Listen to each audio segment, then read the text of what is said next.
Assalamualaikum warahmatullahi wabarakatuh. Saya Rafiza Walni dengan nomor NIM 2014 050023 akan membacakan Quran Surah An-Naml ayat 17-19 beserta dengan tafsirannya.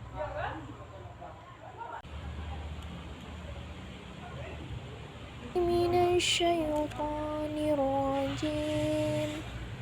Bismillahirrahmanirrahim. Wa husyira li Sulaimana junudu minal jinni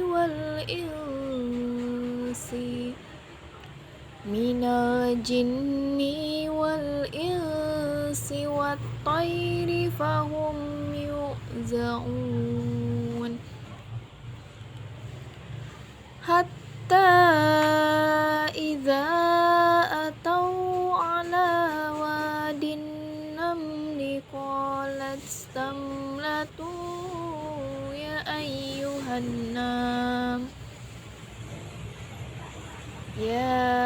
ayyuhan namlu dukhulu masakinakum la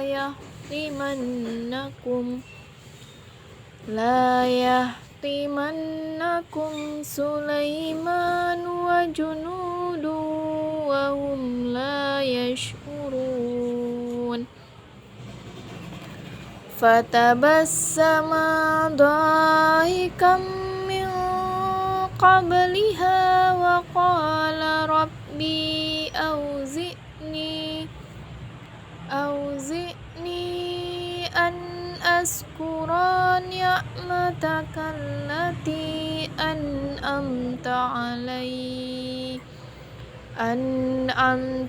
alayya wa ala walidayya wa an a'mala salihan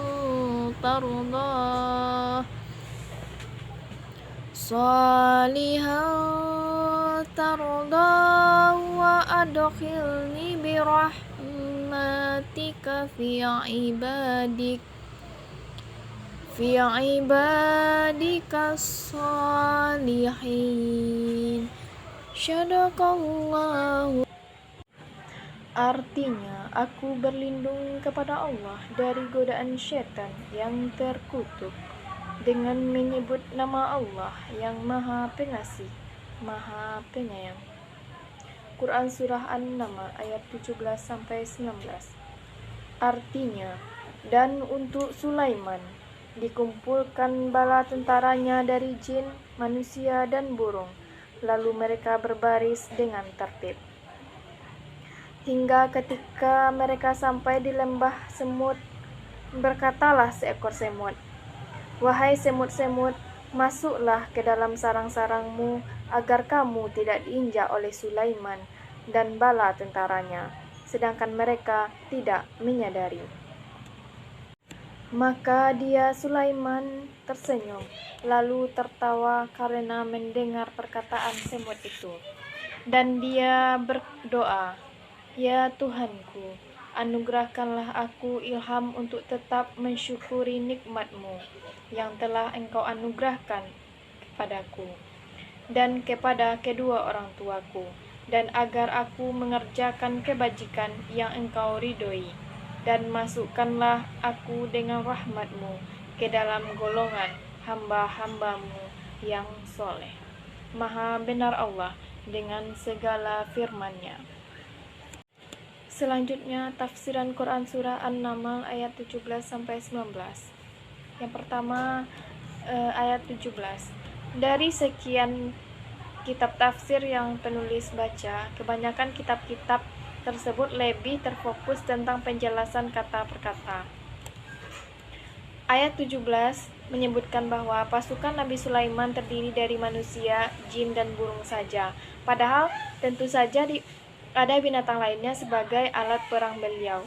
Katakanlah seperti kuda. Disinilah menurut Quraisy Shihab memberikan penafsiran kenapa yang disebutkan hanya 3 makhluk itu. Hal ini dikarenakan ketiga makhluk itu saja akan ditampilkan peranannya yang besar dalam kisah ini.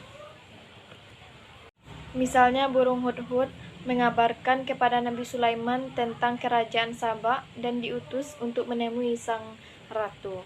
Jin Ifrit yang menawarkan memindahkan singgasana ratu dalam waktu setengah hari, dan manusia hamba Allah yang membawa singgasana ratu dalam waktu sekejap mata.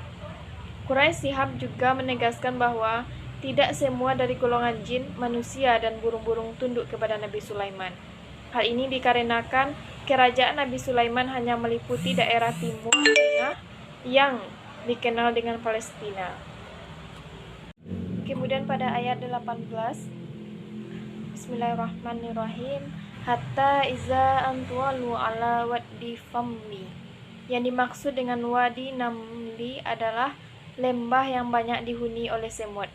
Dalam beberapa tafsir di antara tafsir ilmu Ibnu Baris dikatakan lembah semut tersebut berada di daerah Syam atau mungkin berada di Hijaz.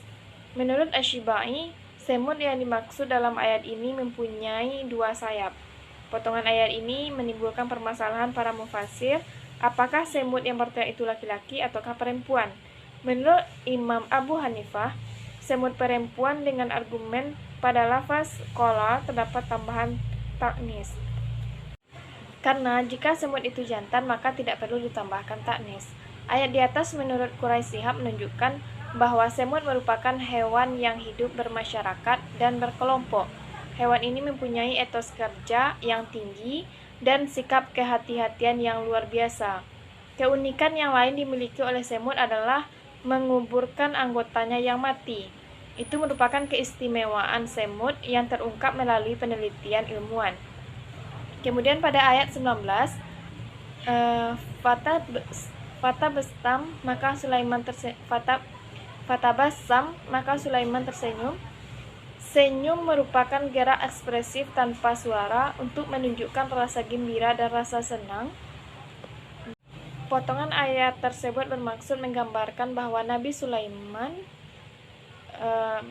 bukanlah tawa yang disertai dengan suara, tetapi hampir saja senyum beliau itu disertai suara. Ayat ini juga menunjukkan agama tidak melarang seseorang untuk tertawa. Nabi Muhammad pun tertawa sampai terlihat gigi geraham beliau. Yang dilarang dalam agama adalah menjadikan hidup seluruhnya canda tawa tanpa memikirkan hal-hal yang serius.